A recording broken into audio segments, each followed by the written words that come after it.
said, "Welcome to the good life." Now, much as I love Kanye West, this is something that really kind of frustrated me because Kanye West's concept of the good life really isn't mine at all. I'm like a nerdy white kid who loves to study. Like, that's how I get off, kind of. Well, Kanye is like a singer, you know, goes partying all day and night. Like, you should have seen me last night. I left at 11 o'clock. I had to come here and get arrested for this. But anyways, there's a few things that I want to talk about today. First of all, is this good for people? And I think that this is the fundamental metric that we need to go ahead and measure this by. Secondly, though, I want to look at specifically, what does this mean for the communities? And these are the two ways that I want to analyze this debate. And I think that this is the most important way to go about doing this. First of all, is this good for the people who are undergoing this wellspring? Now, we hear from the government side that this is going to lead to broadening horizons, that reality intrudes very rudely, and then we hear from the side that it's not really a choice and that there's other more important things. Well, this is why you can't look at specifically broadening horizons or the intrusion of reality. If you just accept on its face that broadening horizons is good, then you're ignoring all the harms that could potentially come along with that. And we tell you from the opposition that you need to look at, will this specific broadening of horizons be a good one? And that is what we're trying to look at. You can't blindly accept that more information is a good thing. I tell you, I was extremely miserable when I learned that my girlfriend cheated on me the other day, and I was kind of sad about that. We're telling you specifically broadening horizons isn't always a good thing. So let's look at the first government's arguments about broadening horizons. They say it's unhealthy to live in a community that's all isolated and that you need to have more experience here. Well, my partner gives you the example of Thoreau, who actually chose to go ahead and live in isolation. This by itself proves that isolation can be a good thing, that you don't need to be around technology, iPads, computers, and all that other stuff. You can live a happy life and be isolated and be happy exactly where you are. Now, we hear from the second government side that reality tends to intrude very rudely. There's two problems with this. First of all, we can prevent it from intruding. And secondly, though, we think that they're conflating happiness and reality. We think that, yes, there is only one reality. But what the opposition said here, and the first opposition said, is they said that happiness is subjective. They didn't say that reality is subjective. It's your take on reality, how you accept it, how you interact with reality. That is what is subjective. It's not reality. Yes, there was an asteroid, but whether or not you think the asteroid was a cool thing blazing across the sky, or whether or not you think it was something extremely miserable because you live near the impact site, is relative, okay? That's what we're getting at here. Now, first of all, it's possible to protect people from this, and this is where my partner's example about the Amazon comes in.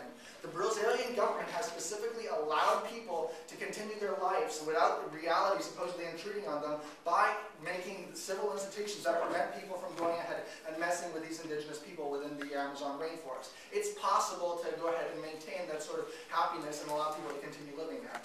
Second, though, happiness is a perspective on reality, and we think that they grossly misunderstand my partner's example about what happened in Mexico.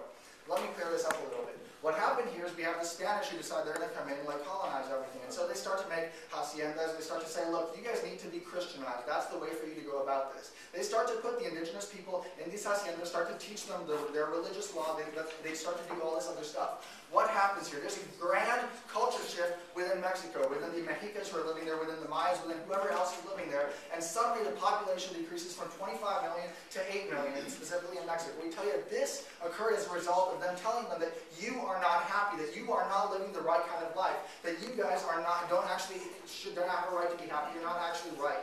This is the problem with their ideas, and that's why we're telling you that you can't do this. Finally, though, we think that you have to also look at some of the first opposition tells you here that this isn't a choice, that happiness is subjective, and that there will necessarily be a coercive aspect to this. And I'll talk about this a little bit more in my second point. Okay, what effect does this have on the community and on the individual inside of them? And there's a fundamental difference that my partner outlines here. He specifically talks about what, these ideas of salvation and what your religious experience is based off of. I'll get first half quickly. All right, for second half. Yeah, so you want to actually equate the enslavement of people to free choice that we're offering? How sad is that, really? No, we don't want to do that. Sorry. All right. Specifically, what effect does this have on these communities, and what effect does this have on communities that are based off of, we're not talking about tradition, we're talking about religious law or other sorts of things. Okay, why do the Amish go ahead and do the Rum Spring Up? We think that the Amish go ahead and choose to do this because it's their custom. They say, do you choose to live the way that we do? They don't think that your salvation is premised off of riding horses and not using electricity. You can still be saved even if you choose to go ahead and do one of those things. But they ask, do you choose to live the way that we do? Do you also believe that as iron sharpens iron, so one man sharpens another? And they want their people to go ahead and accept this premise, which is why they give them the Rumspringa. But my partner gives you a specific example of another religion that sees things a little bit differently. We don't tell you that any of this is bad, but we tell you this is a different way, a different perspective in terms of looking at these things. Now, these other religions, where we tell you in a place where you're not fundamentally basing these things off of tradition, but you're basing them off of law, where salvation is premised off of something else, then you are fundamentally telling people that as soon as you go ahead and do these things, as soon as you go ahead on your Rumspring and you go do the drugs or whatever else that you've done, now there's going to be that internal conflict within people who think that now I've violated these fundamental laws of my religion, and now I've violated these fundamental things. They're not just a tradition. It's not just a way that I've been asked to live.